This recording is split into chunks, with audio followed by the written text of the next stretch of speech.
अच्छा तरी बतावा कि बीटेक कर ले लूं गोवा यूनिवर्सिटी में पढ़ ले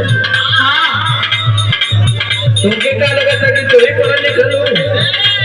और क्या और हमने रानिया इंटर कॉलेज में पढ़ना ही कहा और क्या वो तो आप ही जानेंगे ना। तुमके शायद पता ना है हम किया